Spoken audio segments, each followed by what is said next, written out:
Nous allons maintenant apprendre à utiliser les taquets de tabulation dans Word. Il existe différents types de taquets de tabulation. Ils se situent dans ce carré à gauche de la règle horizontale et en haut de la règle verticale. Par défaut, nous avons un taquet tabulation gauche. Je clique, il change de forme. Nous avons ensuite la tabulation centrée. Je clique à nouveau, tabulation droite, tabulation décimale, tabulation barre, et ensuite nous retrouvons nos indicateurs de retrait. J'ai installé à nouveau le taquet par défaut tabulation gauche. Donc comment se servir de ces taquets de tabulation? Si par exemple dans un document Word, je souhaite donc saisir du texte positionné à 6 cm par rapport à la marge gauche. Donc nous avions déjà étudié que nous pouvons utiliser les retraits en glissant ici le groupe d'indicateurs. La technique tabulation est autre chose, donc je vous montre. J'ai bien affiché le taquet tabulation gauche et dans ma règle, je vais installer une position à 6 cm. Dans ma règle ici, je clique et vous voyez que j'ai fait apparaître le petit angle à gauche. Si maintenant j'appuie sur la touche tabulation du clavier, je me positionne automatiquement sur ces 6 cm. Je tape du texte, par exemple ici le mot formation. Vous voyez que mon texte est aligné à gauche sur les 6 cm. Pour vous montrer donc la différence avec les autres taquets, je fais entrer pour avoir un nouveau paragraphe et vous voyez comme moi que sur ce nouveau paragraphe, la tabulation est reconduite. Pour l'enlever, je prends le taquet de la règle et je le glisse sur le papier. Mon taquet a disparu. Ainsi, je peux prendre un autre taquet. Je vais choisir donc la tabulation centrée. De la même façon que tout à l'heure, sur ce paragraphe uniquement, je pose mon taquet à 6. Maintenant, si j'appuie sur ma touche tabulation et que je saisis le mot formation, vous allez voir l'alignement est complètement différent. Ici, j'étais aligné à gauche sur mes 6 cm et maintenant je suis centré sur mes 6 cm. Nous allons tester la tabulation alignement droite. Je fais entrer, j'enlève le taquet qui est à 6 cm pour tester maintenant le taquet alignement droite. Je le pose également à 6 cm, je tabule et le mot formation, ici, vous allez voir qu'il est aligné à droite sur mes 6 cm. Alignement à gauche, centré, aligné à droite. C'est-à-dire que pour une même position de taquet de tabulation, vous pouvez choisir des alignements différents.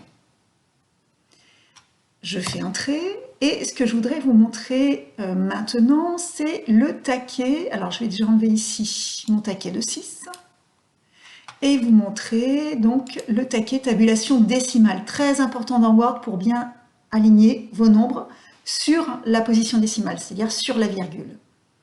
Je pose mon taquet à 6 ici, toujours, je tabule, je tape le nombre 100. Et si je fais entrer, ce coup-ci, je vais garder mon taquet pour pouvoir comparer les alignements. Je tabule et si je tape 10,236, GT en majuscule, vous remarquez que mes unités restent en dessous de mes unités, les dizaines, etc. Je tabule, si je tape 0,25, de la même façon, ici, je suis bien alignée.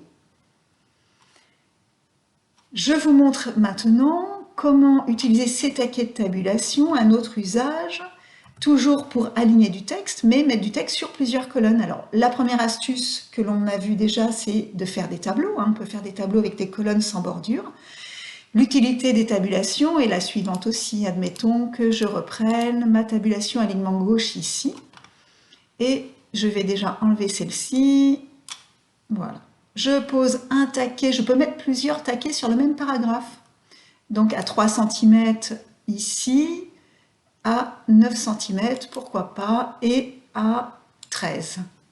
Maintenant, je tabule. Vous voyez que j'atteins la position de mes 3 cm. Je vais taper texte 1. Je tabule. J'atteins mes 9 cm. Texte 2. Je tabule. Texte 3. Et ainsi de suite. Si je fais entrer, vu que je conserve ma tabulation, je peux continuer à saisir tout en étant toujours bien aligné.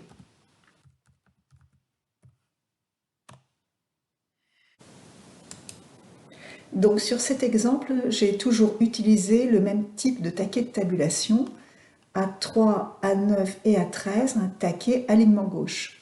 Je vais vous montrer donc un autre exemple qui va me permettre d'utiliser sur un même paragraphe des taquets avec des alignements différents.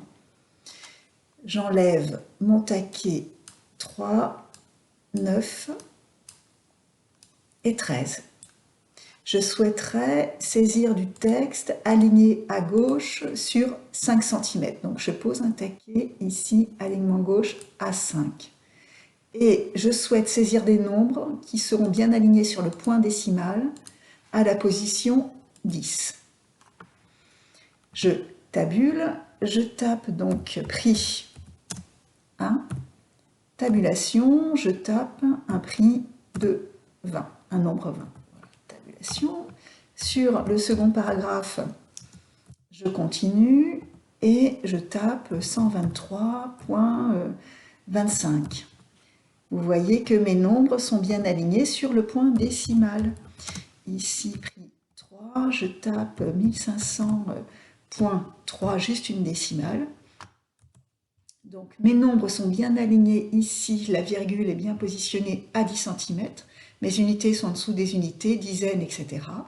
Et mes textes, prix 1, prix 2 et prix 3, sont bien alignés à gauche sur mes 5 cm. Maintenant, donc, on va travailler sur un autre exemple. Je supprime tout ceci, un courrier par exemple.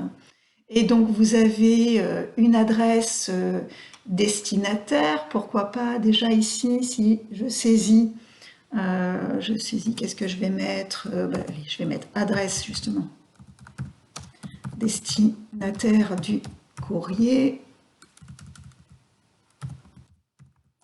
avec la rue, avec le code postal, et admettons la ville. Voilà, donc ici, nous utilisons toujours le retrait qui est très bien, donc retrait gauche 8,5 qui est facile à utiliser. Mais si vous deviez après en dessous, donc aligner objet du courrier avec ses références, je vais inventer n'importe quelle référence ici, et je souhaiterais que la ville et la date, donc j'écris de Châteauroux, donc Châteauroux le et la date, soient inscrits donc sur la même ligne ici. Je ne peux pas faire autrement que d'utiliser un taquet de tabulation. Donc ici, je pose, pour être bien aligné par rapport à mon adresse, j'ai un taquet d'alignement gauche, je le pose à 8,5 ici, et je vais tabuler pour pouvoir écrire, donc voilà, Châteauroux, je vais le mettre en majuscule, Châteauroux, et donc après, virgule, le, et la date éventuellement, etc.